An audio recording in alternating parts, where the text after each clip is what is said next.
किया था, ultra structure of chromosome तक हम आए थे, I think ultra structure of chromosome.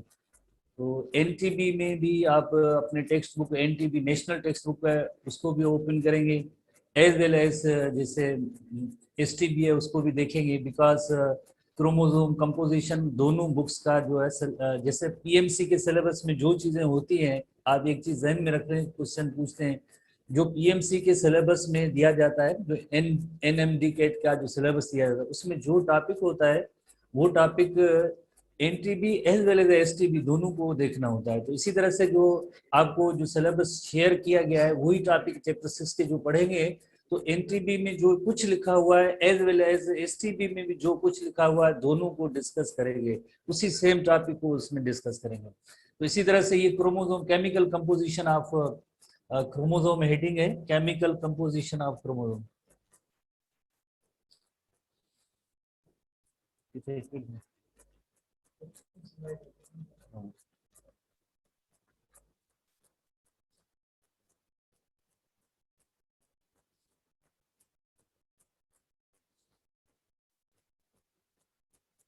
Chemical composition of chromosomes, तो सबसे पहले जैसे आपको पता है कि chromosomes they are composed of deoxyribonucleoprotein, एक जनरल टर्म है जिसमें आप जिस देखें दोनों चीजें आ जाती है, डीऑक्सीराइबो न्यूक्लियोप्रोटीन यानी DNA plus protein. Deoxyribo nucleo इसका मतलब है DNA, deoxyribo nucleoprotein single term है, कंपाउंड टर्म है, इसमें दोनों चीजें आ जाती है, यानी डीएनए प्लस प्रोटीन, यानी it is chemically compose of DNA plus protein.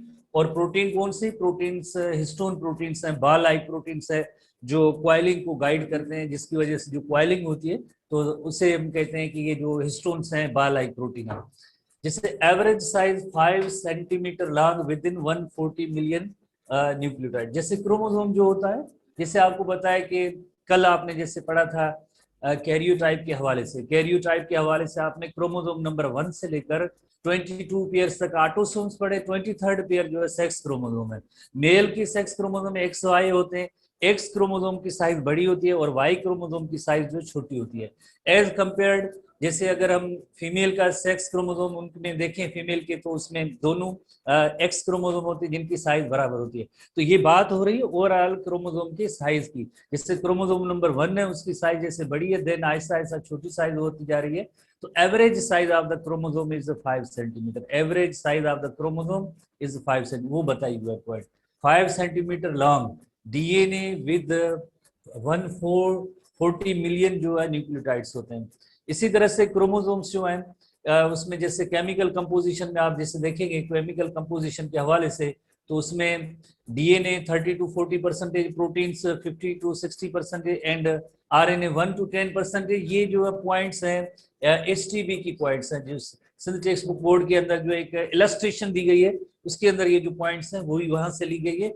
और बाकी जिस तरह से इलस्ट्रेशन से नीचे एचटीबी के अंदर जो पैरा है, उस पैरा के अंदर तो जनरल बिल्कुल क्लियर लिखा हुआ है कि डीएनए और प्रोटीन का जैसे जैसे जो रेशियो है, डीएनए जो 40% और प्रोटीन जो है 60-40% के रेशियो में होते हुए ओवरऑल। बट जो आरएनए का भी थोड़ा बहुत अमाउंट मौजूद होता है, आरएनए का अमाउंट कितना होता है, दैट इज द 1 to 10% होता है।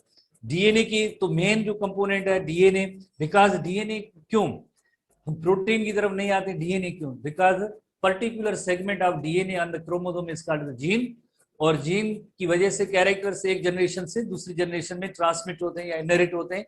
यही जो मेन थीम है इस चैप्टर का, तो डीएनए को मेन फोकस करेंगे, डीएनए की जो हम केमिकल कंपोजिशन वो भी देखेंगे, स्ट्रक्चर भी देखेंगे, किस तरह से फॉर्मेट में पैटर्न में इनकी जो है अरेंजमेंट होती है। तो डीएनए जैसे आपने इस फर्स्ट ईयर चैप्टर 2 के अंदर भी पढ़ा है कि डीएनए एक पॉलीन्यूक्लियोटाइड है जिसमें millions and billions of nucleotide होते हैं, millions and billions of nucleotide होते हैं डीएनए के अंदर। बिकॉज जैसे अगर आप देखें तो बैक्टीरियल जो बैक्टीरियल क्रोमोसोम है 1 सिंगल मॉलिक्यूल ऑफ डीएनए है। स्पीशीज जो है मुख्तलिफ स्पीशीज होती है जिनमें नंबर ऑफ क्रोमोसोम भी वेरिएबल होता है। जैसे कल भी आपने लिस्ट पढ़ी थी, पेनिसिलियम नोटेटम से लेकर फर्न तक आपने जैसे 1 पेयर से लेकर 500 पेयर तक भी पढ़े हैं। तो जाहिर है millions and billions of nucleotide जो उनके क्रोमोसोम्स में पाए जाते हैं। तो कोई भी means millions of billions nucleotide in DNA, तो डीएनए जाहिर है क्रोमोसोम की कंपोजिशन में शामिल है। और क्रोमोसोम जाहिर है आपको पता है कि स्पीशीज टू स्पीशीज इनका नंबर वेरिएबल है, species to species number is variable. जैसे हमने चार्ट पढ़ा था उसके अंदर जो वेरियस स्पीशीज के अंदर नंबर ऑफ क्रोमोसोम थे, बार बार रिपीट कर रहे हैं ताकि आपको वो चीजें क्रोमोसोम की जो स्केच जहन में आ जाए। Number of chromosome token type के सवाल होते हैं, तादाद ही पूछा जाता है, तो वो भी आपको जो है याद होना चाहिए। बहरहाल तो डीएनए किसका बना हुआ है? पॉलीन्यूक्लियोटाइड है। इसका जो बेसिक यूनिट होता है जिसे आप मोनोमर भी कहते हैं, मोनोमर इनका या बेसिक यूनिट जो होगा वो होगा न्यूक्लियोटाइड। और एक न्यूक्लियोटाइड के अंदर आपको पता है कि 3 कंपोनेंट होते हैं। One nucleotide is composed of 3 components. जैसे एसटीबी के अंदर इलस्ट्रेशन भी दी गई है, एक न्यूक्लियोटाइड के अंदर कौन से 3 कंपोनेंट्स होते हैं? Phosphoric acid, pentose sugar and nitrogenous basis होते हैं। एक सिंगल नाइट्रोजिनस बेस होगा।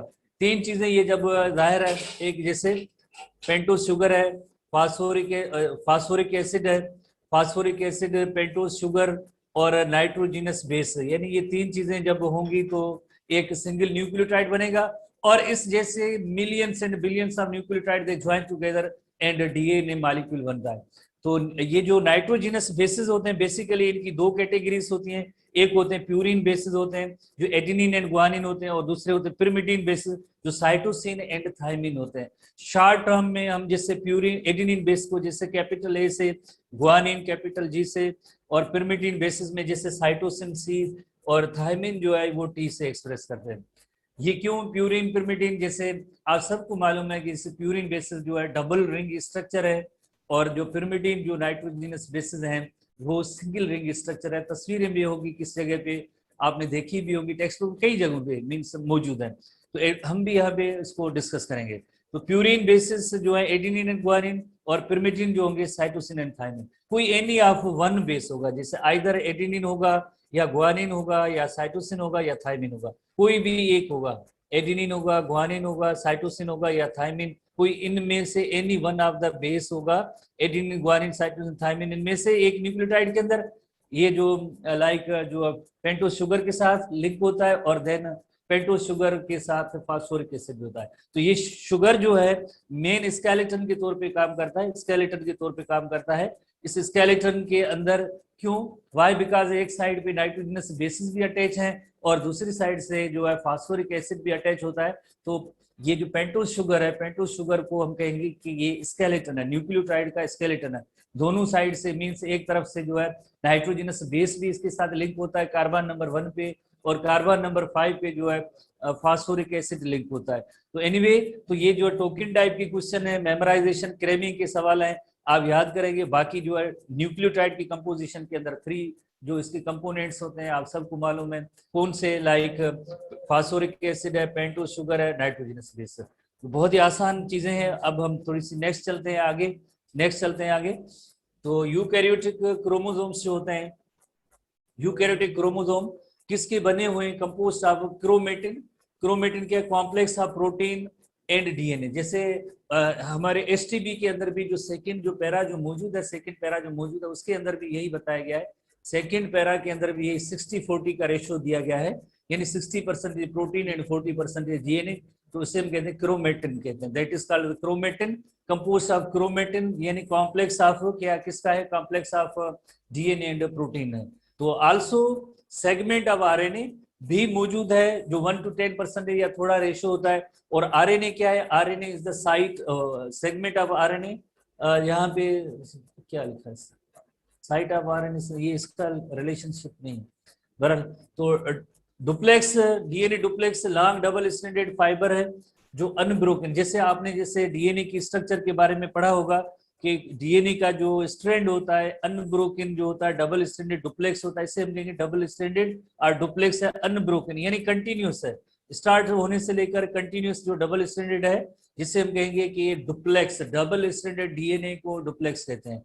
तो single set of chromosome in nucleus laid out in straight line 7 feet or 2 meter है, सिंगल सेट। जैसे डिप्लॉयड होते हैं 2 सेट होते हैं, हैप्लॉयड जैसे उसे हम कहेंगे 1 सेट कहेंगे। तो या जैसे ऐसे आप भी कह सकते हैं कि एक ऐसा सेल जो जिसमें अभी डुप्लीकेशन नहीं हुई है, सिंगल क्रोमेटिड अगर किसी में है तो भी इस तरह से।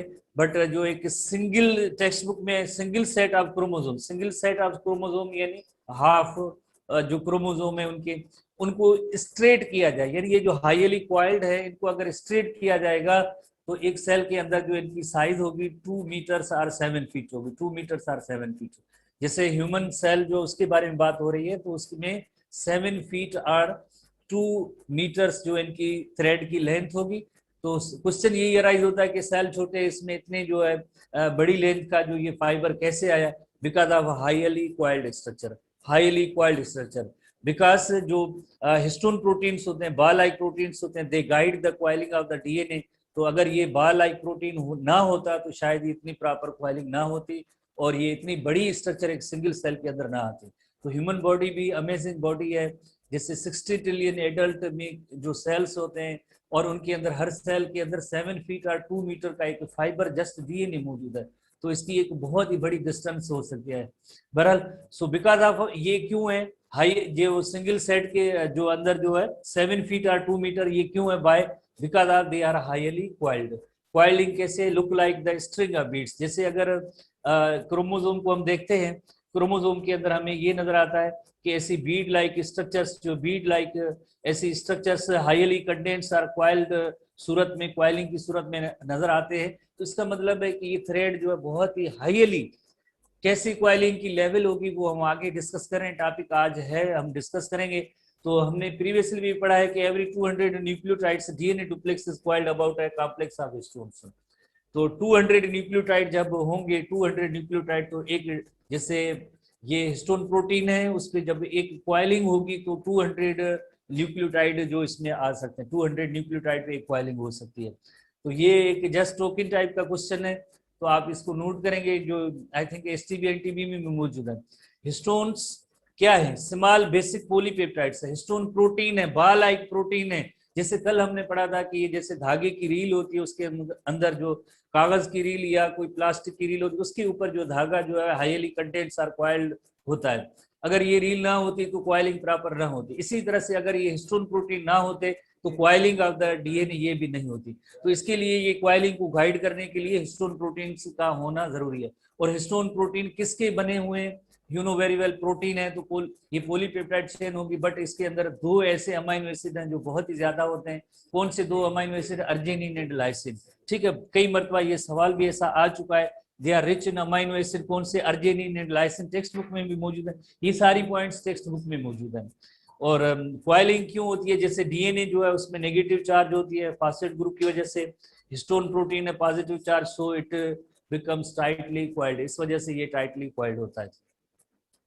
उसके बाद नेक्स्ट हम आते हैं अल्ट्रा स्ट्रक्चर ऑफ क्रोमोसोम के हवाले से। तो जैसे अल्ट्रा स्ट्रक्चर ऑफ क्रोमोसोम, ये जो पॉइंट्स हैं ये एसटीबी के अंदर है, एनटीबी के अंदर, सर एनटीबी के अंदर ये पॉइंट्स मौजूद हैं।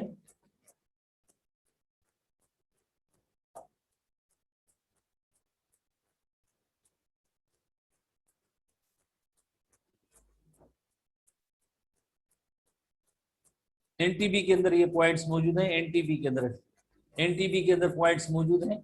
Ultra structure of chromosome during S phase, जैसे कि आपको बताया कि इंटर क्लास में चैप्टर 7 जो है, जिसमें सेल डिवीजन, सेल साइकिल मौजूद है, उसके अंदर पहला फेज आपने यकीनन जो पढ़ा होगा वो है इंटरफेज है। इंटरफेज के 3 सब स्टेजेस होते हैं। 3 सब स्टेजेस कौन से 3 सब स्टेजेस हैं? जैसे आपने पढ़े हैं कि एक G1 फेज होता है, एस फेज होता है और एक G2 फेज होता है। जो एस स्टैंड्स फॉर सिंथेसिस, उसके बाद देन यहाँ पे माइटोसिस होती है। माइटोसिस के बाद जो है लाइक जैसे साइटोकाइनेसिस, चैप्टर 7 के अंदर एसटीबी के अंदर इंट्रोडक्टरी डायग्राम मौजूद है, जिसमें आपने यकीनन पढ़ा होगा। ये जो एस फेज होता है, S stands for synthesis. Synthesis, synthesis किसकी? डीएनए की रेप्लिकेशन। जैसे डीएनए की रेप्लिकेशन, उसे हम कहते हैं एस फेज कहते हैं। During the S phase of the cell cycle DNA and histones are disorganised. Disorganised की मीनिंग है एक दूसरे से ये अलग हो जाते हैं, और उसके बाद जैसे आफ्टर डीएनए रेप्लिकेशन ये ऑर्गेनाइज होते हैं और देन वापस फाइलिंग हो जाती है। ठीक है, ये कल भी पॉइंट्स पढ़ी थी, आज दोबारा से ये देख रहे हैं, बिकॉज थोड़ा सा जो चैप्टर है समवॉट थोड़ा सा डिफिकल्ट है, या स्टूडेंट्स के सेंस में, ताकि हमें डीएनए एक अच्छी तरह से समझ में आ जाए। तो ये सारी चीजें कल भी जैसे हमने डिस्कस की थी। तो उसके बाद जैसे नेक्स्ट है अल्ट्रा स्ट्रक्चर ऑफ क्रोमोसोम की ऑर्गेनाइजेशन के हवाले से। ये एनटीबी का, प्योरली एनटीबी के अंदर ऐसे डायग्राम और टॉपिक, आज ये जो टॉपिक पढ़ रहे हैं, आज का ये जो टॉपिक है एनटीबी से रिलेटेड है, एनटीबी नेशनल टेक्स्ट बुक, उसमें ये डायग्राम भी इसी से मौजूद है, एनटीबी की बुक के अंदर डायग्राम भी मौजूद है। हम हर एक कंपोनेंट को अलग से भी डिस्कस करेंगे, फिलहाल ये आप ऐसे डायग्राम इसको देखें कि ऑर्गेनाइजेशन अकर्स इन 4 लेवल्स। एक है nucleosome string, number 2 chromatin fibre, number 3 super coil and number 4 is the chromatid. जैसे अगर हम देखें कोई भी न्यूक्लियस होता है, न्यूक्लियस के अंदर जैसे अगर आप देखें कि उसमें हमें बज़ाहिर जो है क्रोमोसोम से ऐसे नजर आ रहे हैं, बट ये तो हाईली क्वाइल्ड होते हैं, जिससे हम कहेंगे सुपर हाईली। ये तो एक जस्ट जैसे 2 क्रोमेटिड्स नजर आ रहे हैं, जब 2 क्रोमेटिड्स नजर आ रही हैं ये हमें, तो हर एक क्रोमेटिड को जैसे हम अलग करेंगे तो उसमें हम देखेंगे कि क्वाइल है। सबसे पहले एक बड़ी क्वाइल सुपर क्वाइल जिसे कहते हैं, सुपर क्वाइल में से अगर उसको अलग और क्वाइलिंग को हम जो है इसको अनक्वाइल करेंगे तो हमें क्रोमेटिन फाइबर नजर आएगा। सुपर क्वाइल के बाद जो क्रोमेटिन फाइबर नजर आएगा, क्रोमेटिन फाइबर के बाद न्यूक्लियोसोम स्ट्रिंग नजर आएगा। न्यूक्लियोसोम स्ट्रिंग के अंदर क्या होता है, 8 histone plus DNA is a nucleosome, उसे कहते हैं 8 हिस्टोन प्रोटीन्स प्लस डीएनए होता है, तो उसे हम कहते हैं न्यूक्लियोसोम स्ट्रिंग। और देन जो हिस्टोन को अलग कर देंगे तो बाकी जो डीएनए बचेगा। तो इसी तरह से जो है साइंटिस्ट ने भी यही किया है कि सबसे पहले जो क्रोमेटिड होते हैं, एक क्रोमोसोम के अंदर 2 क्रोमेटिड पड़े हैं, तो हर एक क्रोमेटिड को जो जिस तरह से देखा गया कि उसमें क्या है कि उसमें सुपर क्वाइल है, सुपर क्वाइल दो हर एक क्रोमेटिड उसमें क्या है सुपर क्वाइल है। सुपर क्वाइल में से यकीनन और भी एक क्वाइल होगी जिसे हम कहते हैं क्वाइल थ्रेड लाइक स्ट्रक्चर होगी, जिसे हम कहते हैं क्रोमेटिन फाइबर। और इस क्रोमेटिन फाइबर में आगे क्या है, आगे एक और लेवल है न्यूक्लियोसोम है। न्यूक्लियोसोम में 8 हिस्टोन प्लस डीएनए होगा, देन हिस्टोन को अलग करेंगे, डीएनए को अलग कर देंगे, तो इस तरह से हम डीएनए की स्ट्रक्चर को देख सकते हैं। इसी तरह से इनकी जो है थिकनेस के बारे में भी बताया गया है कि जैसे जो क्रोमेटिड्स होते हैं तकरीबन आई थिंक 700 नैनोमीटर है, और ये जो सुपर क्वाइल है 300 नैनोमीटर थिक होती है, और क्रोमेटिन फाइबर है 30 नैनोमीटर जो है थिक होता है। इसी तरह से देन जो फाइनली आप जब डीएनए को आप अलग करेंगे तो डीएनए 2 नैनोमीटर तक होता है। ये सारी चीजें आती हैं। बहरहाल ये लेवल है, जैसे 4 जो लेवल है, हर एक लेवल को हम डिस्कस करेंगे कि सबसे पहले जैसे फर्स्ट लेवल है न्यूक्लियोसोम स्ट्रिंग। जैसे एक लोअर टू हायर ग्रेड है और दूसरी हायर टू लोअर ग्रेड है। लोअर टू हायर ग्रेड यानी जैसे nucleosome string, then chromatin fibre, then super coil, then chromatid की तरफ आते हैं, और 2 क्रोमेटिड्स होती हैं एक डुप्लीकेटेड क्रोमोसोम में। अगर हायर टू लोअर ग्रेड की तरफ आएंगे तो क्रोमेटिड, जैसे हम एक क्रोमोसोम को देखते हैं तो उसमें 2 क्रोमेटिड्स हैं, क्रोमेटिड्स में देखेंगे तो हमें सुपर क्वाइल नजर आती है, सुपर क्वाइल में से अलग उसको करेंगे तो हमें क्रोमेटिन फाइबर नजर आएगा, क्रोमेटिन फाइबर से अलग आगे हम देखेंगे तो उसमें न्यूक्लियोसोम की ऑर्गेनाइजेशन है 8 हिस्टोन प्लस डीएनए, हिस्टोन और डीएनए अलग करेंगे तो फाइनली आखिरकार हमें जो है डीएनए ही अलग मिल जाएगा। तो इसी तरह से लोअर टू हायर ग्रेड है और हायर टू लोअर ग्रेड जैसे भी आप देखें, बट हमें क्रोमोसोम की जो अल्ट्रा स्ट्रक्चर है उसको देखना है। तो सबसे पहले जो है न्यूक्लियोसोम स्ट्रिंग यानी लोअर लेवल की है nucleosome string. Nucleosome after the replication DNA begins to coil around histone, जैसे हमने पढ़ा है कि ड्यूरिंग सेल डिवीजन सबसे पहले ये डिसऑर्गेनाइज होते हैं एसएफएस के अंदर और उसके बाद वापस ऑर्गेनाइज हो जाते हैं। 200 न्यूक्लियोटाइड्स पे रैप ट्वाइस अराउंड 8 हिस्टोन, और इस स्ट्रक्चर को हम कहेंगे न्यूक्लियोसोम। जैसे ये टेक्स्ट बुक में भी तस्वीर तो एक जहाँ में कलेक्टिव तस्वीर है, यहाँ से इसको अलग किया गया है 4 हिस्टोन्स ऑफ न्यूक्लियोसोम। तो यानी 8 हिस्टोन प्लस डीएनए होगा तो उसे हम कहेंगे न्यूक्लियोसोम कहेंगे। 8 हिस्टोन्स प्लस डीएनए उसके ऊपर होगा, एक क्वाइल होगा तो उसे हम कहेंगे न्यूक्लियोसोम कहेंगे। न्यूक्लियोसोम स्ट्रिंग, स्ट्रिंग की मीनिंग होती है धागा, तो न्यूक्लियोसोम्स भी अरेंज है और डीएनए भी इसके साथ साथ मौजूद है, तो इसे हम कहते हैं कि न्यूक्लियोसोम स्ट्रिंग। तो 200 न्यूक्लियोटाइड्स पे है twice around 8 histone and this is called as a nucleosome. और एक इनके दरमियान लिंकर डीएनए भी मौजूद है। लिंकर वर्ड से जाहिर है लिंक करने वाला, जैसे एक न्यूक्लियोसोम है दूसरा न्यूक्लियोसोम, उनके दरमियान ये जो डीएनए का स्ट्रैंड है इसे हम कहेंगे लिंकर डीएनए। ये डीएनए का स्ट्रैंड ऐसा होगा तो उसे हम कहेंगे लिंकर डीएनए कहेंगे। लिंकर डीएनए जो 1 histone molecule is associated with small segment of DNA between every 2 nucleosome. जैसे एक न्यूक्लियोसोम है ये दूसरा न्यूक्लियोसोम है, उन दोनों के दरमियान एक डीएनए का पोर्शन है, इस डीएनए को हम कहेंगे लिंकर डीएनए। दूसरे लफ्जों में हम लिंकर डीएनए को ऐसे एक्सप्लेन कर सकते हैं कि 2 न्यूक्लियोसोम को कनेक्ट करना एक थ्रेड के जरिए, डीएनए का थ्रेड है that is called as linker DNA, उसे हम कहेंगे लिंकर डीएनए। वेरी सिंपल है, डायग्राम के जरिए भी आप जैसे आसानी से देख सकते हैं कि जैसे एक न्यूक्लियोसोम दूसरा न्यूक्लियोसोम, उनके दरमियान जो है ये लिंकर डीएनए होता है। इनका काम यही होता है न्यूक्लियोसोम को जो है लिंक करना, जोड़ना। उसके बाद जैसे हम कहेंगे, देखेंगे कि होल डीएनए जिसकी जो है 2 nanometre thickness is turned into a chain of bead like appearance called nucleosome string. और न्यूक्लियोसोम स्ट्रिंग आगे जो है 10 नैनोमीटर थिक आगे हो जाएगी। तो आगे हम पढ़ते हैं कि दूसरी जो लेवल क्या होगी इसके बाद न्यूक्लियोसोम स्ट्रिंग के बाद दूसरी लेवल जो होती है, आपको पता है दूसरी जो लेवल है उसे हम कहते हैं क्रोमेटिन फाइबर कहते हैं।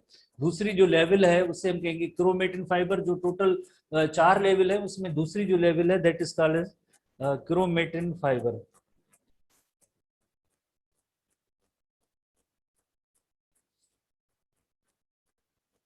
नंबर 2 लेवल जो है that is called chromatin fibre. और क्रोमेटिन फाइबर जो उसकी जो जाहिर है थिकनेस अब थोड़ी सी ज्यादा होगी, that is 30 nanometre. After nucleosome string जैसे, और इसमें coil begin to coil again. जैसे न्यूक्लियोसोम स्ट्रिंग के अंदर क्या था, न्यूक्लियोसोम स्ट्रिंग के अंदर 8 हिस्टोन प्लस डीएनए, और हर एक हिस्टोन को जैसे हर एक न्यूक्लियोसोम हिस्टोन जो कॉम्प्लेक्स होता है उसको लिंक करने के लिए एक लिंकर डीएनए। तो अब लिंकर और मजीद क्वाइलिंग होगी, इन्हीं चीजों की मजीद क्वाइलिंग होगी। इन्हीं चीजों जैसे रोप होती है, रस्सियां होती है, बहुत ही बड़ी थिक होती है। पहले सबसे पहले एक सिंगल फाइबर, 2 फाइबर मिला के एक छोटी सी क्वाइल से आपस में मिलाएंगे, क्वाइल करेंगे, वो थोड़ी सी थिक होगी। ऐसी और भी जो फाइबर्स आपस में मिलाएंगे तो और थिक हो जाती है, बिल्कुल इसी पैटर्न के तहत। जैसे सबसे पहले डीएनए प्लस 8 हिस्टोन तो न्यूक्लियोसोम बनता है, और न्यूक्लियोसोम स्ट्रिंग की और मजीद जो है इसमें रेप्लिकेशन, इसमें क्वाइलिंग होगी, तो और भी ये जो जो क्वाइलिंग होगी तो उसे क्रोमेटिन फाइबर कहते हैं, जिसका डायमीटर जो है 30 नैनोमीटर यानी थिकनेस होती है। न्यूक्लियोसोम स्ट्रिंग बनने के बाद बिगिन टू क्वाइल अगेन, उसमें अगेन जो है क्वाइलिंग का अमल शुरू हो जाता है, and another thick fibre is formed that is called the chromatin fibre. यानी है क्रोमोसोम ही है, बट हम उसकी ऑर्गेनाइजेशन अल्ट्रा स्ट्रक्चर देख रहे हैं।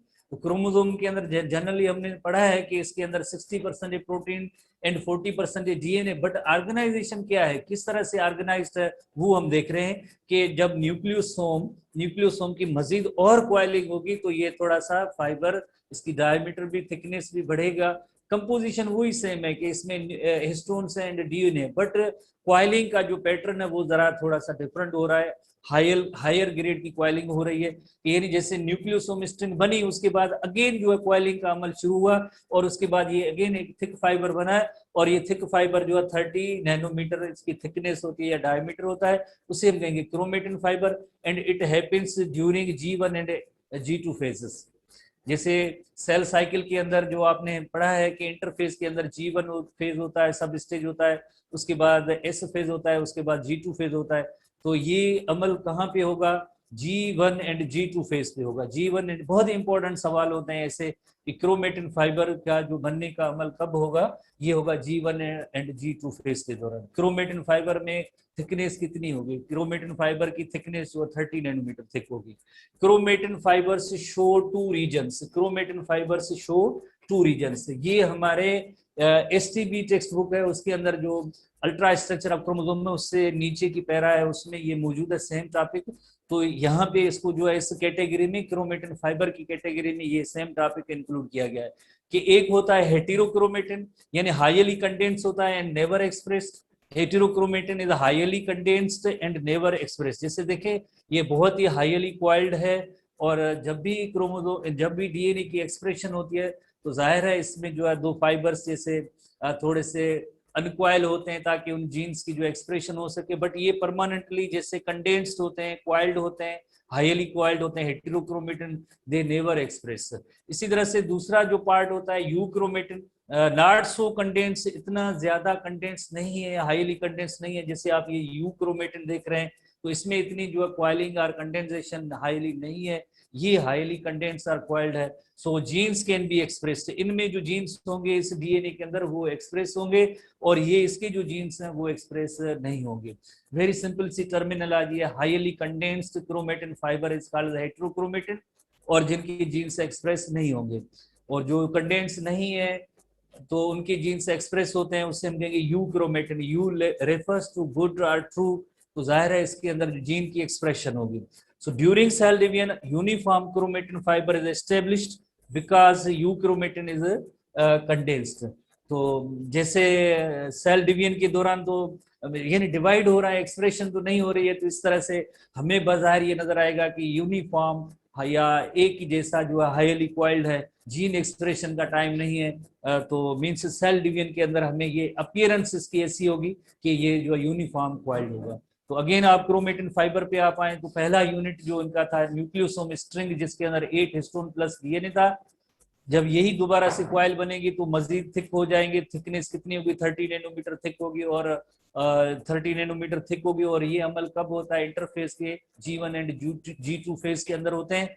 और इसमें दो रीजन होते हैं, एक हेट्रोक्रोमेटिन जिसके हाईली कंडेंस्ड ये रीजन होता है, जिसके जीन्स कभी भी एक्सप्रेस नहीं होंगे, और दूसरा जो यूक्रोमेटिन होता है इतना ज्यादा कंडेंस और क्वाइल्ड नहीं होता है और जिनके जीन्स एक्सप्रेस होते हैं। नेक्स्ट चलते हैं, नंबर 3 लेवल पे आते हैं। ये बहुत छोटी सी सवाल है, आप जैसे स्टूडेंट के लिए इतना कोई इश्यू नहीं है। नंबर 3 कैटेगरी है सुपर क्वाइल एंड क्रोमेटिड्स, आगे आखिर में क्रोमेटिड होगा। नंबर 3 लेवल है सुपर क्वाइल की। नंबर 3 लेवल है सुपर क्वाइल की। Super coil when cell division begins higher order of coiling. जैसे आपको पता है कि क्रोमेटिन फाइबर की और भी क्वाइलिंग होगी, क्रोमेटिन फाइबर और मजीद क्वाइल उसकी बनेगी, हाईली कंडेंसेशन होगी तो एक सुपर क्वाइल बनेगी। जाहिर है जब ऐसे क्रोमेटिन फाइबर में से और क्वाइलिंग होगी तो जाहिर है ये थोड़ी सी थिकनेस होगी, तो इनका जो थिकनेस के हवाले से जो डायमीटर होगा वो 300 नैनोमीटर। आप जैसे देखें जस्ट डीएनए के 2 स्ट्रैंड है 2 नैनोमीटर उनका डायमीटर, न्यूक्लियोसोम का जो है 10 नैनोमीटर डायमीटर, न्यूक्लियोसोम के बाद क्रोमेटिन फाइबर है 30 नैनोमीटर डायमीटर।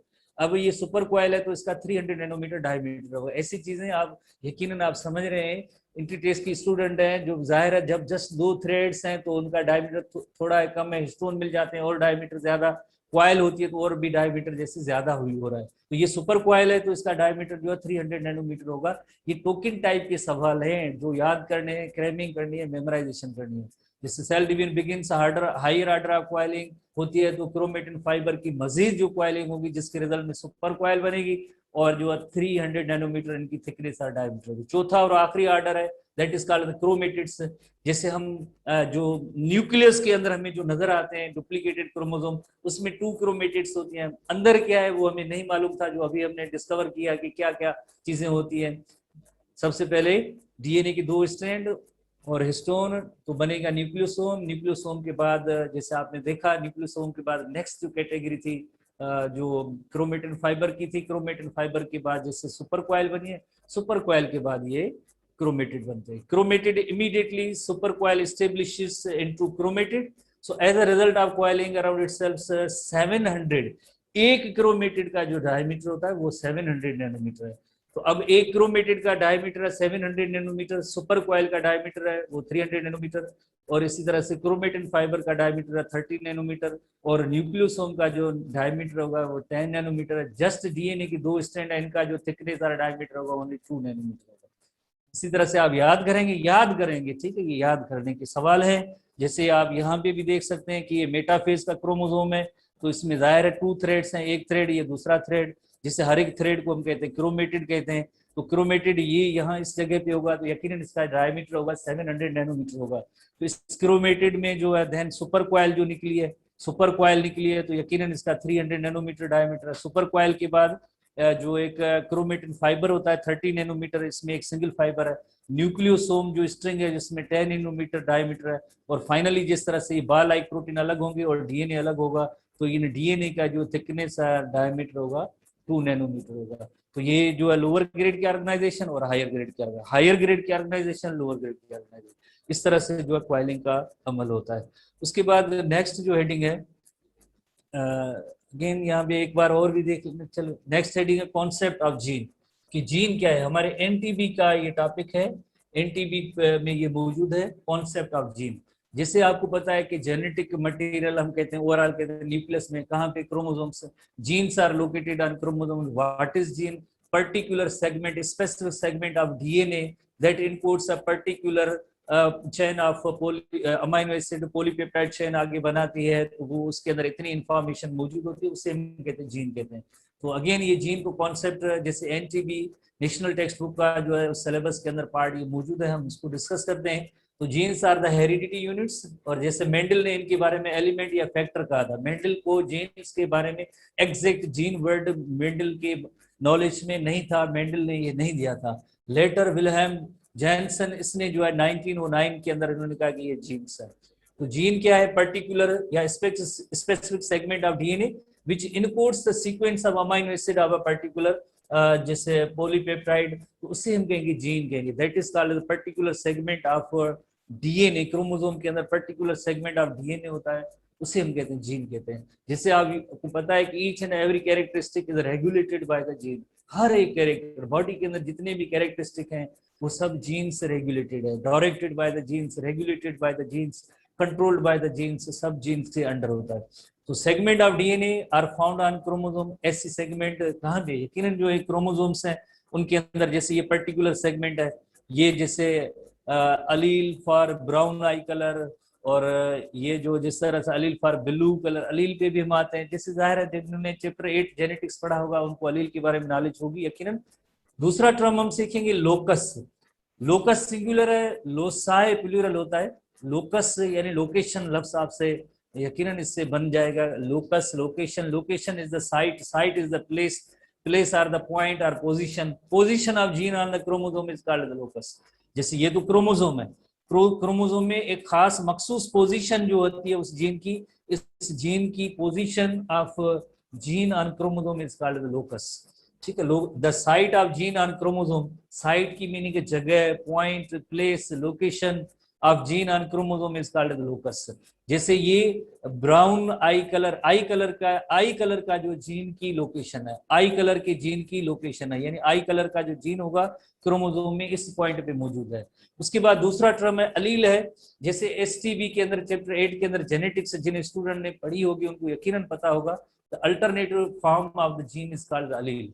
ठीक है, the alternative form of gene on same locus, locus भी सेम। जैसे ये देखें आई कलर का जीन है, ये आई कलर का जीन है, उसकी पोजीशन है क्रोमोसोम पे, तो सेम इसी पोजीशन पे जो है, जैसे ये ब्राउन आई कलर का जीन है और ये है ब्लू आई कलर का जीन है, ब्लू आई कलर का जीन है।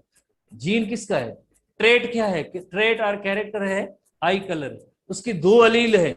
यानी कुछ ऐसे भी पर्सन होते हैं जिनमें ब्राउन आईज होती हैं, कुछ ऐसे भी पर्सन हैं जिनमें मीन्स ब्लू आईज भी होती हैं। तो मीन्स जो ब्राउन आईज के जीन की लोकेशन और ये सेम है, ये भी मीन्स जैसे आई कलर का जीन है, बट इसमें क्या है, ये किसका जीन है? ये ब्लू आई कलर का जीन है, तो इसे हम कहेंगे अलील कहेंगे, the alternative form of the genes है। ये भी जीन मीन्स आई कलर का, ये भी जीन आई कलर का है, बट अल्टरनेटिव फॉर्म क्या है? एक जैसे जीन है वो ब्राउन आइज है और दूसरा क्या है? ब्लू आइज का जीन है, उसे हम अलील कहेंगे। Homologous chromosome, to chromosomes making up the matched pair both carry the genes controlling the same heredity characteristic। तो ये हमने कल भी इसकी डेफिनेशंस वगैरह होमोलॉगस क्रोमोसोम की पढ़ी थी, जिसमें ये मौजूद है कि ये सेम जो होमोलॉगस क्रोमोसोम, जैसे कि मैटरनल साइड का pair of chromosome maternal side का है, दूसरा पैटर्नल साइड का है। Maternal side mother side, paternal side means father side, mother side और फादर साइड के जैसे क्रोमोसोम्स। तो सेम उनकी, जैसे आपने पढ़ा है कि जो सेंट्रोमियर की पोजीशन और लोकेशन सेम होगी, इसके अंदर जो जीन्स होंगे वो सेम ट्रेट के होंगे, अलील भले डिफरेंट हो। जैसे ये देखें, ये ब्राउन आई कलर है, ये ब्लू आई कलर, अलील डिफरेंट हो सकते हैं, बट जीन्स की लोकेशन या पोजीशन होगी या लोकस होगा वो सेम होगा, तो उससे हम कहेंगे होमोलॉगस क्रोमोसोम। तो अगेन ये अनदर डायग्राम भी हमारे एनटीबी के अंदर मौजूद है। एनटीबी के अंदर इस टाइप की डायग्राम मौजूद है, यकीनन आपके पास मौजूद है एनटीबी के अंदर होमोलॉगस क्रोमोसोम। जैसे आप देखें सेंट्रोमियर की लोकेशन जो है, सेंट्रोमियर की लोकेशन भी सेम है, और इनके अंदर जो लाइक जो लोकस है, जीन के लोकस वो भी सेम प्लेस पे पोजीशन पे है, इनके अंदर जो जीन्स होंगे वो भी सेम और सिमिलर होंगे, तो इसे हम कहेंगे होमोलॉगस क्रोमोसोम। एक दूसरे के लिए ये सिस्टर क्रोमेटिड्स कहलाएंगी और ये भी एक दूसरे के लिए सिस्टर क्रोमेटिड कहलाएंगे, बट ये आपस में क्या होंगी? ये आपस में होंगी नॉन सिस्टर क्रोमेटिड, ये होंगी नॉन सिस्टर क्रोमेटिड्स होंगी, ये नॉन सिस्टर क्रोमेटिड्स है। बाकी ऐसे क्रोमोसोम को हम कहेंगे ये डुप्लीकेटेड क्रोमोसोम है। जैसे ये क्रोमोसोम बोथ सारी होमोलॉगस क्रोमोसोम है, ये तो जस्ट एक डुप्लीकेटेड क्रोमोसोम है जिसकी 2 क्रोमेटिड्स हैं, और ऐसे क्रोमोसोम को हम कहेंगे होमोलॉगस क्रोमोसोम। ये सेम डायग्राम हमारे एनटीबी के अंदर मौजूद है, वहीं से भी आप देख सकते हैं। तो ऐसे टर्म्स हम 2 दिनों से पढ़ रहे हैं स्लो, आहिस्ता आहिस्ता, ताकि ये टर्म्स आपको याद हो जाए। होमोलॉगस क्रोमोसोम आगे मेनी टाइम आगे इस्तेमाल होगा, इसको आप देखते जाए। उसके बाद जैसे हम नेक्स्ट आएंगे chromosomes, theory of inheritance, chromosomal theory of inheritance पे आएंगे। और ये इनको जो मींस एसटीबी और एनटीबी दोनों को हमने मिला के कोशिश की है कि इनको एक ही थ्योरी के अंदर ले आए ताकि पढ़ें बेहतर समझ में आए। तो डिस्कवरी ऑफ क्रोमोसोम, जैसे आपको पता है जर्मन एम्ब्रियोलॉजिस्ट वाल्थर फ्लेमिंग ने की थी, सैलेमेंडर लार्वी 1882, कल भी हमने ये पॉइंट पढ़ी थी। क्रोमोसोम का नेम क्रोमोसोम किसने दिया था? क्रोमोसोम का नेम क्रोमोसोम, जैसे आप देखें ना क्रोमोसोम की डिस्कवरी जो वाल्थर फ्लेमिंग ने की थी, बट नेम जो नेमिंग जो दी थी, नामनक्लेचर था, वो इस पर्सन ने दिया था। ये वेल्डियर, ठीक है, पूरा नेम वेल्डियर हर्ट्स है। ये उसकी डेटा है जो हमें हमारे लिए काम की नहीं है, बस से अपने तौर पे, बट आप इसको जो नेम जो है वेल्डियर ने दिया था, जो आप यकीनन याद करेंगे। उसके बाद थ्योरी के हवाले से यूकैरियोट्स के न्यूक्लियस के अंदर क्रोमोसोम्स मौजूद होते हैं, प्रोकैरियोट्स के अंदर सिंगल डीएनए मॉलिक्यूल होता है जो इसका एक क्रोमोसोम होता है। जैसे फर्स्ट ईयर में क्रोमोसोम बैक्टीरिया के हवाले से आपने पढ़ा होगा, न्यूक्लियोइड रीजन होता है, उसमें ट्रू न्यूक्लियस नहीं होता है, उसमें जस्ट वन जो है क्रोमोसोम ही होता है, बाकी तादाद वगैरह नहीं होती है, जस्ट वन एक क्रोमोसोम होता है जिसमें वही एक डीएनए मॉलिक्यूल होता है, वही क्रोमोसोम कहलाता है। Relationship of heredity units with chromosome, ये किसने स्टेब्लिश किया था कि chromosomes are the vehicles for information of heredity? Carl Correns ने दिया था 1900 में। 1900 में कार्ल कोरेंस ने ये रिलेशनशिप स्टेब्लिश किया था, relationship of heredity units with chromosome, यानी vehicles for information of heredity, यानी क्रोमोसोम्स पे जीन्स है जो ही जो है हेरिडिटी की यूनिट्स हैं, जिनकी वजह से कैरेक्टर्स एक जनरेशन से दूसरी जनरेशन में जाते हैं, generation to generation.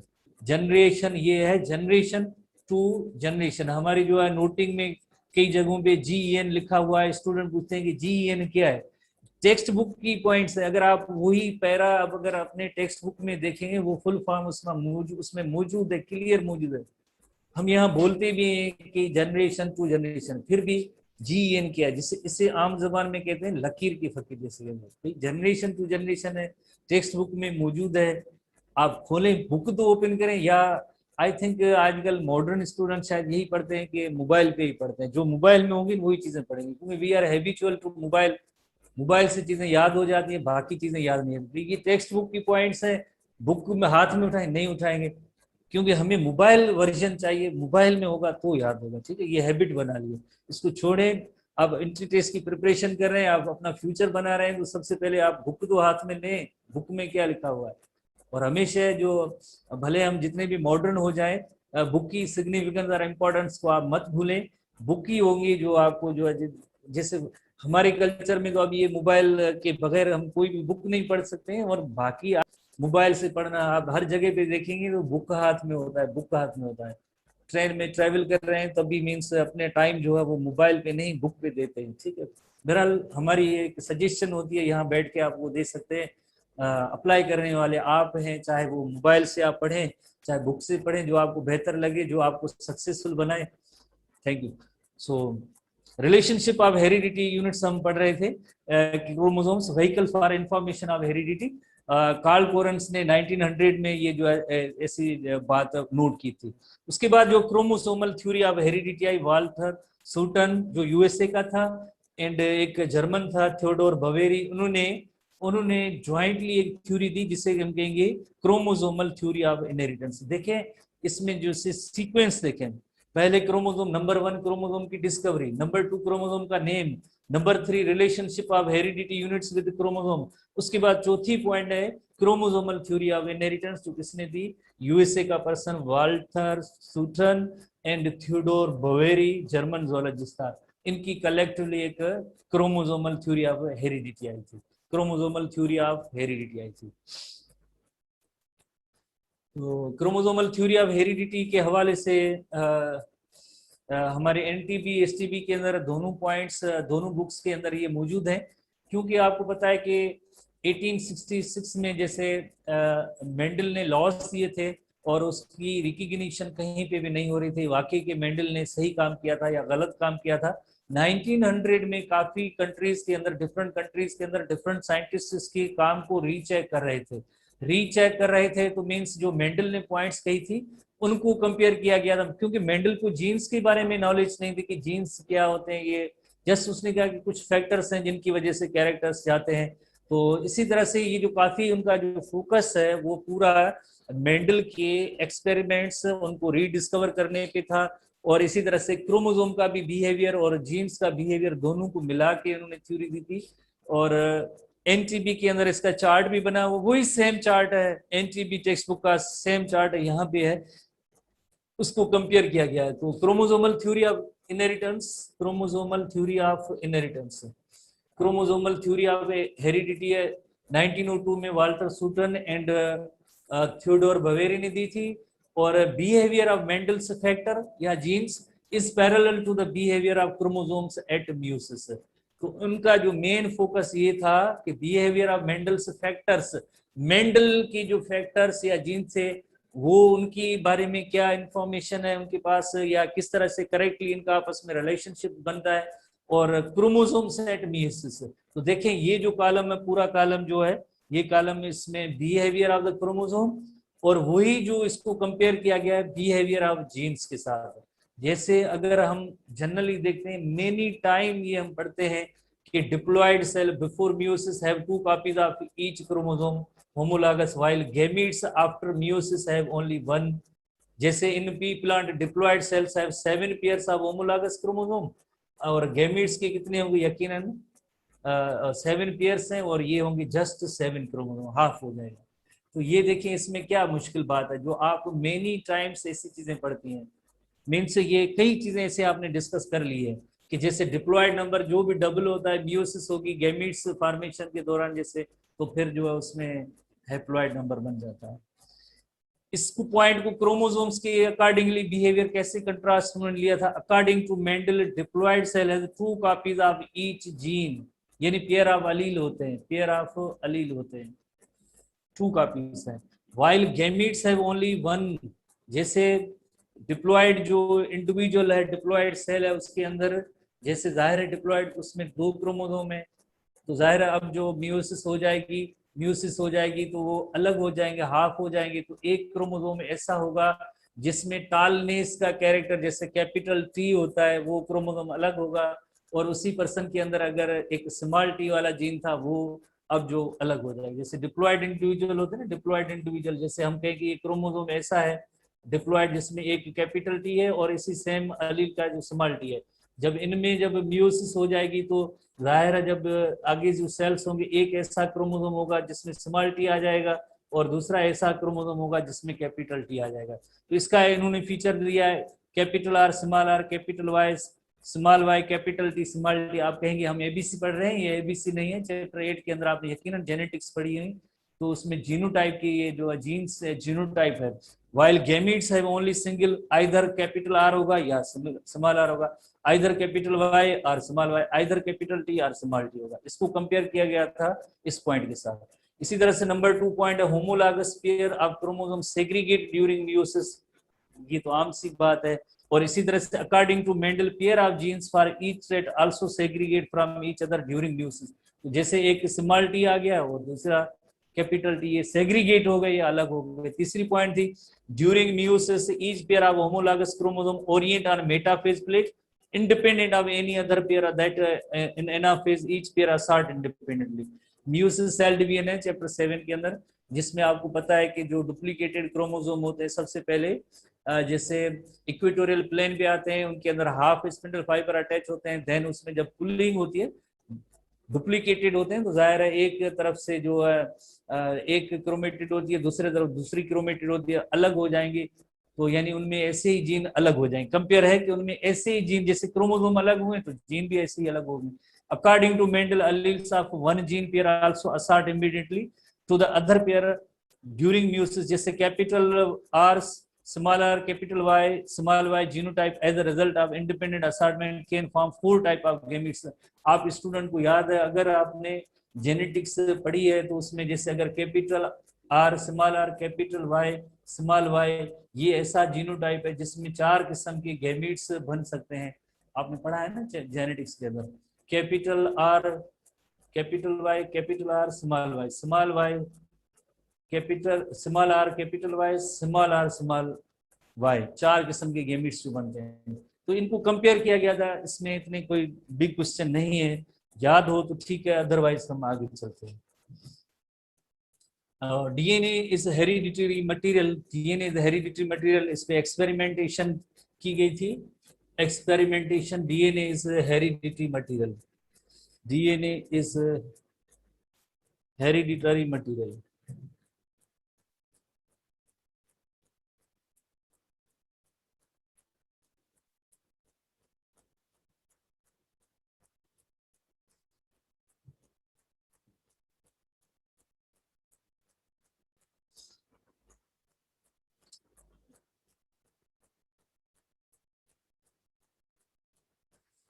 Next heading है एनटीबी की हेडिंग है DNA is hereditary material.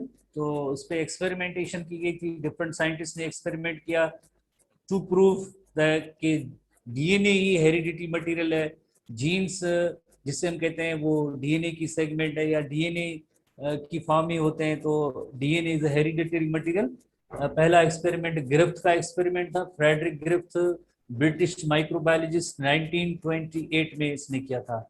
Streptococcus नमूनियाई एक बैक्टीरियम है जिसके 2 टाइप होते हैं, एक टाइप है जिसका एस टाइप है और दूसरा टाइप होता है आर टाइप है। एस क्यों, वाई, बिकॉज इनकी colony appears smooth and shining. Smooth and shining क्यों होती है, why, because of capsule having polysaccharide capsule.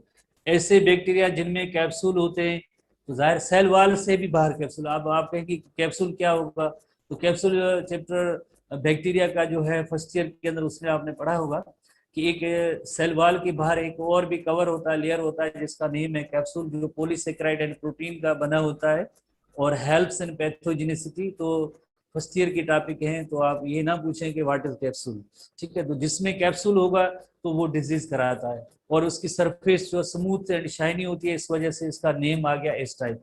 So S type is virulent, virulent की मीनिंग क्या है, disease causing. R type, R stands for rough, क्योंकि इनमें capsule नहीं है तो सरफेस रफ हो जाती है। Appears rough in the absence of polysaccharide, capsule इनमें नहीं होता है तो इस वजह से रफ टाइप। आर टाइप जो है नॉन वायरुलेंट होता है या जिसे बेनाइन भी कहते हैं, नॉन वायरुलेंट और बेनाइन। बेनाइन का मतलब है जिसमें डिजीज नहीं होती है, सो कोई भी ill effect R type bacterium की नहीं है। एस टाइप वायरुलेंट है, आर टाइप नॉन वायरुलेंट है। तो तजुर्बा या इनका एक्सपेरिमेंट क्या था, पहला एक्सपेरिमेंट ये था कि एस टाइप बैक्टीरियम को माइस में इंजेक्शन दी गई, तो जाहिर है एस टाइप वायरुलेंट है तो डिजीज हुई और उस माइस की डेथ होगी। दूसरा जो एक्सपेरिमेंट ये था, आर टाइप की इंजेक्शन माइस को दी गई, तो आर टाइप नॉन वायरुलेंट है, नॉन वायरुलेंट है तो डिजीज नहीं हुई और ये सर्वाइव कर गए। तीसरे एक्सपेरिमेंट में heat killed S type, heat killed यानी इतनी हीट दी जिसमें एस टाइप बैक्टीरियम मर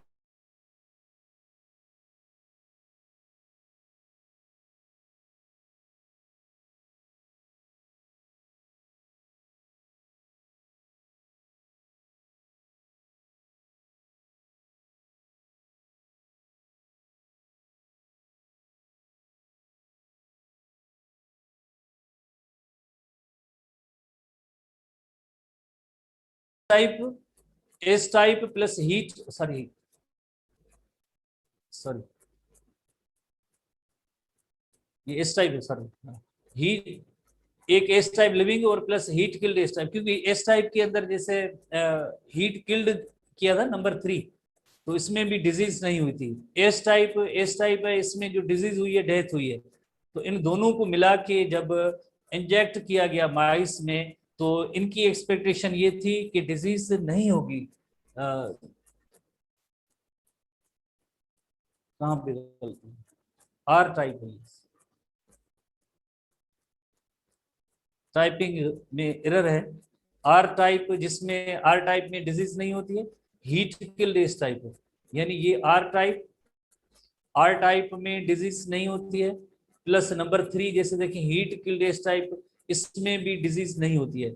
इन दोनों इंजेक्शंस को, ये यहाँ पे आर टाइप है, गलती है इसमें टाइप की, R type plus heat killed S type, इनको जो है मिला के जब माइस को इंजेक्ट किया गया तो एक्सपेक्टेड ये था कि डिजीज नहीं होगी, क्योंकि नंबर 2 वाले एक्सपेरिमेंट में भी डिजीज नहीं हुई थी, नंबर 3 वाले एक्सपेरिमेंट में भी डिजीज नहीं हुई थी, दोनों में डिजीज नहीं हुई थी। तो इनकी भी होप यही थी कि there will be no disease और ये माइस सरवाइव कर जाएंगे। इनकी एक्सपेक्टेशन ये थी, expected no disease, but disease हुई और डेथ हो गया, और डेथ हुआ। तो डेथ हुआ तो इनके लिए एक शॉकिंग पॉइंट थी कि उन्होंने देखा था, नंबर 2 एक्सपेरिमेंट किया था तब भी ये सरवाइव किए थे इन्होंने, नंबर 3 एक्सपेरिमेंट जब इन्होंने किया था तब भी ये सरवाइव हो गए थे, मीन्स बच गए थे, जिंदा रह गए थे। जब दोनों को मिला के इंजेक्शन दी तो आखिरकार ऐसा क्या हुआ जिसकी वजह से इनका डेथ हुआ। डेथ की जब डेड बॉडी की जब इनकी केमिकल एनालिसिस की गई तो देखा कि लिविंग एस टाइप बैठे हैं, living S type in the blood of the माइस बैठे हैं, लिविंग एस टाइप।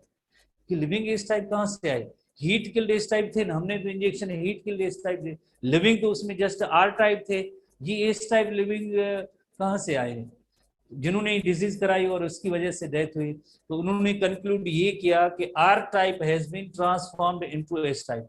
ये जो हीट किल्ड एस टाइप था, हीट किल्ड था, यही इसका जो जेनेटिक मटेरियल था, इसने R type has been transformed into S type, R type has been transformed into S type. तो इस फिनोमेना का नेम रखा उन्होंने ट्रांसफॉर्मेशन, यानी जिसकी डेफिनेशन है transformation, transfer of genetic material from one organism to organ by another organism by which genetic makeup of recipient is altered और change. अब देखें जेनेटिक मटेरियल की ट्रांसफर कहां से, जैसे heat killed S type bacterium था, इसकी जेनेटिक मटेरियल की ट्रांसफर हुई है किसमें, आर टाइप में। आर टाइप में ट्रांसफर होने के बाद क्या हुआ, आर टाइप का जेनेटिक मटेरियल चेंज हो गया, यानी आर टाइप जो नॉन वायरुलेंट था अब जो है वो वायरुलेंट हो गया। इस अमल को उन्होंने कहा कि ये ट्रांसफॉर्मेशन है।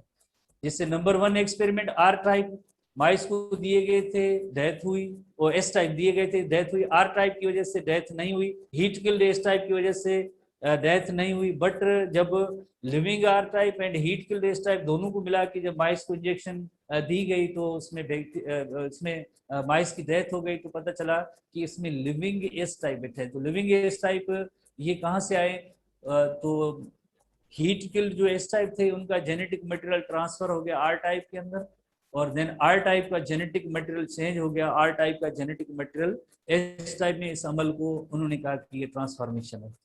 टेक्स्ट बुक में ये सारी पॉइंट्स मौजूद हैं, देख सकते हैं। एक यहाँ पे थोड़ी सी एरर थी जो आपने ये just R type plus heat killed S type दोनों इंजेक्शन को मिलाए। इसी तरह से जो इसकी डायग्राम भी है, जिसमें आप देख सकते हैं कि पहले आर टाइप जो नॉन वायरुलेंट है उसकी इंजेक्शन माइस को दी गई तो माउस जो है सरवाइव कर गया।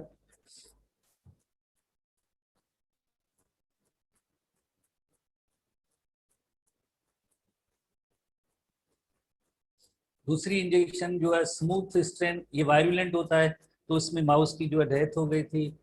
हीट किल्ड जो एस टाइप था, heat killed S type, mouse जो है सरवाइव कर गया। रफ यानी आर टाइप, चौथा एक्सपेरिमेंट जो R type plus heat killed S type, heat killed S type था, ये डेड था। तो इन दोनों को मिला के जब इंजेक्शन दी गई तो माइस मर गया। इसका मतलब ये हुआ कि हीट किल्ड एस टाइप का जेनेटिक मटेरियल आर टाइप के अंदर गया और देन आर टाइप का जो जेनेटिक मटेरियल उसमें चेंज आ गई, तो इससे हम कहेंगे transformation, phenomena is called as transformation. उसके बाद दूसरे एक साइंटिस्ट थे MacLeod Avery MacLeod and McCarty, Avery MacLeod and McCarty 1944 में इन्होंने एक्सपेरिमेंट किया कि आखिरकार ट्रांसफॉर्मेशन क्यों हुई। ट्रांसफार्मिंग सब्सटेंस क्या है? ट्रांसफार्मिंग सब्सटेंस जो है, ट्रांसफार्मिंग सब्सटेंस इज डीएनए। उन्होंने प्रूव किया कैसे? हीट किल्ड एस टाइप जो थे, हीट किल्ड एस टाइप, आपको पता है चौथा एक्सपेरिमेंट किसके दरमियान था? Heat killed S type plus living R type थे। तो heat killed S type has transforming ability, के वो एबिलिटी ना तो आरएनए के अंदर मौजूद है ना ही वो प्रोटीन के अंदर मौजूद है, ओनली जो है हीट किल्ड एस की एबिलिटी मौजूद है। हीट किल्ड एस टाइप की ना प्रोटीन में ये एबिलिटी है ना उसके आरएनए में एबिलिटी है, बट ये एबिलिटी किस में है? हीट किल्ड एस टाइप की ओनली डीएनए के अंदर ये एबिलिटी है कि ट्रांसफॉर्मेशन करा सकते हैं। कैसे? जैसे उन्होंने एक enzyme deoxyribo nucleus enzyme, deoxyribo nucleus enzyme, जैसे ये आर टाइप हैं और प्लस ये हीट किल्ड एस टाइप हैं, उनके साथ साथ जब प्रोटीएज एंजाइम ऐड किया तो माउस जो है सर्वाइव कर गए। उनके अंदर जब प्रोटीएज एंजाइम ऐड किया तो माउस सर्वाइव कर गए।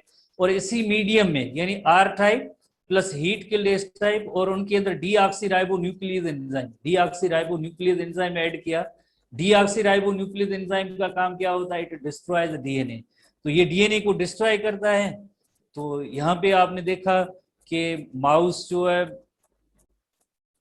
सरवाइव कर गया क्योंकि डीएनए इसके अंदर मौजूद था। प्रोटीन को उन्होंने डिस्ट्रॉय किया बट डीएनए तो मौजूद था, और डीएनए की वजह से क्या हुआ कि ये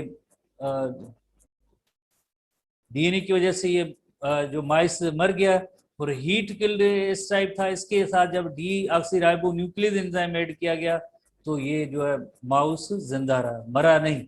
ये जो माउस मर गया क्योंकि इसमें इस एंजाइम ने प्रोटीन को डिस्ट्रॉय किया था, डीएनए एज इट इज पड़ा था। इस एक्सपेरिमेंट में डीएनए की जो डेथ उसको किल कर दिया, डिस्ट्रॉय कर दिया, इस वजह से ये माउस सर्वाइव कर गया। तो यानी जब डीऑक्सीराइबो न्यूक्लियस एंजाइम ऐड किया तो एडेड टू बैक्टीरिया तो ट्रांसफॉर्मेशन नहीं हुई। और इससे ये बात साबित हुई कि डीएनए ही ट्रांसफार्मिंग सब्सटेंस है। आखिरी एक्सपेरिमेंट है, आखिरी एक्सपेरिमेंट जो फुल एंड फाइनल एक्सपेरिमेंट है, हर्शी एंड चेस का एक्सपेरिमेंट है। DNA must be genetic material, DNA must be genetic material, DNA must be hereditary material. Hershey and Chase ने experiment 1952 में किया था। बैक्टीरियोफेज वायरस पे किया था। Bacteriophage you know very well कि एक वायरस होता है।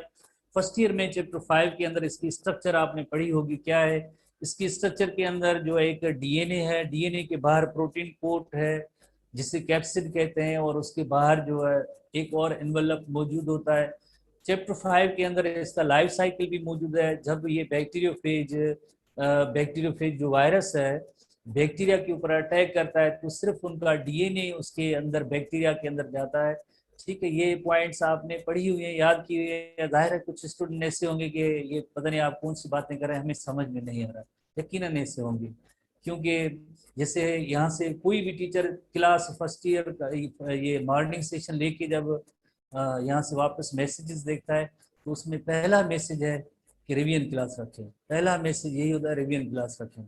तो रिवीजन क्लास नहीं, अब यहीं से आप देख लें कि सबसे पहले तो क्योंकि उसका जो फर्स्ट ईयर की चीज़ें काफ़ी सारी चीज़ें या टर्मिनोलॉजी नहीं पढ़ी होती है तो उनके लिए इशू होता है। तो ऐसे आपको उंगली पकड़ पकड़ के तो कोई नहीं पढ़ाएगा ना, आप खुद पढ़ने की जो है ना एबिलिटी आप अप्लाई करें। तो DNA must be genetic material. तो बैक्टीरियोफेज वायरस जो होता है इसकी कंपोजिशन में डीएनए एंड प्रोटीन होता है। जैसे डीएनए जेनेटिक मटेरियल और उसके बाहर जो प्रोटीन कोड होता है।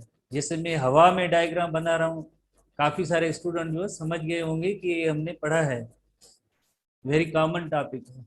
ठीक है, तो डीएनए जेनेटिक मटेरियल, उसके बाहर प्रोटीन कोड होता है जिसका नेम है कैप्सिड है। तो जेनेटिक मटेरियल फिलहाल जो है हम नहीं कहते हैं कि ये हमें पता है क्या है। तो reproduction in bacteria host 25 minutes में हो जाती है। जैसे वायरस का डीएनए, बैक्टीरियोफेज का डीएनए बैक्टीरियम के अंदर दाखिल होता है। तो हमने ये भी यही सेम पॉइंट फर्स्ट ईयर में पढ़ी है। 20 to 30 मिनट के अंदर 100 to 200 न्यू फेजेस बन जाते हैं। बैक्टीरिया की डेथ होती है और वायरसेस की नई कॉपीज बन जाती है, रिप्रोडक्शन होती है। किसकी? वायरस की। सो फिर क्या किया है इन्होंने? एक तजुर्बा ये किया कि they label DNA radioactive isotopes of phosphorus 32, P32 label किया डीएनए को, किसके डीएनए को? बैक्टीरियोफेज के डीएनए को। बैक्टीरियोफेज का जो डीएनए था, बैक्टीरियोफेज का जो डीएनए था उसने उस पे P32 लेबल किया। और इसी तरह से जो दूसरा पार्ट है ना, जो protein code, DNA plus protein, DNA पे P32 और प्रोटीन पे S35 लेबल किया। And label protein code radio active isotope of sulphur S35। S35 जो है ये प्रोटीन पे बैक्टीरियोफेज के प्रोटीन कोड पे किया, और बैक्टीरियोफेज के डीएनए पे जो है P32 का रेडियो एक्टिव लेबल किया। तो अब क्वेश्चन ये अराइज होता है, रेडियो एक्टिव लेबल कोई रेडियो सुनने वाला इंस्ट्रूमेंट जैसे नहीं है। रेडियो एक्टिव लेबल का मतलब ये होता है कि अगर आप किसी भी केमिकल के ऊपर ऐसे रेडियो एक्टिव मटेरियल ऐड करेंगे, लेबल करेंगे, तो देन वो रेडियो एक्टिव मटेरियल को हम ट्रेस कर सकते हैं कि ये रेडियो एक्टिव मटेरियल कहाँ कहाँ पे जा रहा है, किस किस स्ट्रक्चर में जा रहा है। तो ये जितनी भी मैकेनिज्म है ना, जैसे प्रोटीन सिंथेसिस, जैसे हम कहते हैं डीएनए न्यूक्लियस में होता है, देन एमआरएनए राइबोसोम की तरफ आया, और देन जो अमाइनो एसिड आपस में वो लिंक होते गए, प्रोटीन बना। तो ये सारी रेडियो एक्टिव लेबलिंग की मदद से ही ऐसे फिनोमेना को जो है डिस्कवर किए गए थे। तो इसी तरह से अगर डीएनए पे जो है P32 phosphorus 32 radio active label किया, किसकी? बैक्टीरियोफेज पे, और इसी बैक्टीरियोफेज के प्रोटीन पे S35 लेबल किया गया। अब हमें पता चलेगा कि जो बैक्टीरियम है उसके अंदर आइदर जो है P32 इंटर हुआ है या S35 उसके अंदर गया है। आइदर डीएनए उसके अंदर एंट्री हुई है या उस प्रोटीन की एंट्री हुई है, ये पता चलेगा। इस एक्सपेरिमेंट का मकसद ये है। तो नेक्स्ट क्या हुआ कि वायरस ने इन्फेक्ट किया बैक्टीरिया को, मीन्स वायरसेस, अब ये हम नहीं कहते कि उसका डीएनए उसमें दाखिल हुआ, हम कहेंगे वायरसेस ने बैक्टीरिया के ऊपर इन्फेक्ट किया। Bacterial cells separated from the media bye centrifugation technique. तो उसके बाद जैसे आपको पता है 20 to 30 मिनट्स नए फेजेस बन गए, नए फेजेस बन गए, वो भी उसी मीडियम में पड़े थे, बट हमने बैक्टीरियोफेज को अलग किया। बाकी जो उसका जो बैक्टीरियल कंपोनेंट थे, उनका जो मटेरियल था, उसकी सेंट्रीफ्यूगेशन की। हमने ये देखना है कि बैक्टीरिया के अंदर कौन सी चीज दाखिल हुई थी, आइदर P32 या S35 इंटर हुआ था, जिसकी वजह से जो बैक्टीरिया मर गए और वायरसेस की रिप्रोडक्शन हुई। इस वजह से ये प्रोसेस कर रहे हैं। तो media contents and bacteria analysis for P32 और S35। तो इसमें ये देखा गया कि आइदर इसके अंदर जो है P32 मौजूद है या S35 मौजूद है। तो देखा गया कि P32 was found in bacterial cells, और P32 किसको लेबल किया था? डीएनए पे किया। तो ये देखा गया P32 was found in bacterial cell and S35 was found in medium. Medium क्या है? या जाहिर है जिस मीडियम में रखे गए ना, जैसे ये कोई भी डिश होती है तो उसमें ये बैक्टीरिया है, उसका ये बाहर मीडियम है। बैक्टीरियम के अंदर P32 मौजूद है और ये यहाँ पे S35 मौजूद है। S35 डायग्राम में आते हैं। सो observation showed that during infection P32 labeled DNA of bacteriophage was injected in bacterial cell, S32 labeled protein coat remained outside। यानी S35 बैक्टीरिया के अंदर दाखिल ही नहीं हुआ, P32 जो है बैक्टीरिया के अंदर दाखिल हुआ था, जिसकी वजह से जेनेटिक मटेरियल वायरस का बैक्टीरियम में एंटर हुआ और उसने ही ऑर्डर दिया था अपनी न्यू कॉपीज बनाने का। प्रोटीन ने नहीं दिया था, डीएनए ने दिया था। Has the transforming ability not in RNA या protein, only in DNA। Virus DNA was responsible for directing the production of new viruses। तो न्यू वायरस जितने बने थे वो सब इस डीएनए की वजह से बने थे, जो वायरस का डीएनए बैक्टीरियम में दाखिल हुआ था। यही सेम डायग्राम हमारे एनटीबी बुक में भी मौजूद है, एनटीबी बुक में भी मौजूद है, एनटीबी बुक में मौजूद है। Phases grown with radio active S35। और इसी तरह से ये जो फेज है, बैक्टीरियोफेज है, ये बैक्टीरियोफेज उसके अंदर एक डीएनए होता है और दूसरा जो है इसका प्रोटीन है। तो डीएनए के ऊपर कौन सा P32 जो है रेडियो एक्टिव लेबल किया गया था। प्रोटीन कोड पे कौन सा? प्रोटीन कोड पे S35, प्रोटीन पे S35 और डीएनए पे P32 ये लेबल किया था। तो फेज जाहिर है अपना डीएनए अंदर ही रखेगा, छोड़ेगा, तो एम्प्टी प्रोटीन शेल या जो जिसे आप घोस्ट कहते हैं वो बाहर रह गया और डीएनए इसने इंजेक्ट किया। डीएनए इंजेक्ट किया तो radio active activity in the liquid, जो सेंट्रीफ्यूगेशन बाकी रिमेनिंग डीएनए की तो उसमें पता चला कि बैक्टीरिया के अंदर P32 मौजूद है। P32 जो है मौजूद है और उसका जो ये बाहर का मटेरियल है वो रह गया था, उसमें S35 मौजूद है। इसका ये साबित हुआ कि यानी इस बैक्टीरियम के अंदर सिर्फ डीएनए दाखिल हुआ था, प्रोटीन दाखिल ही नहीं हुआ, प्रोटीन दाखिल ही नहीं हुआ, प्रोटीन दाखिल ही नहीं। ये इसका थीम है। रेडियो एक्टिव डीएनए जब बैक्टीरिया के अंदर दाखिल हुआ तो बैक्टीरिया के अंदर दाखिल हुआ तो देखा गया कि P32 इसके अंदर मौजूद है। तो ये एक्सपेरिमेंट था, बैक्टीरियोफेज को रेडियो एक्टिव लेबल किया गया था P32 डीएनए और S35 जो है प्रोटीन पे किया गया था। सिर्फ डीएनए वायरस का डीएनए बैक्टीरियम के अंदर दाखिल हुआ जिसकी वजह से न्यू कॉपीज बनी under the direction of DNA. इससे फुल एंड फाइनल ये हुआ कि DNA must be genetic material. बाकी हम कल देखेंगे। See you bye next. Thank you.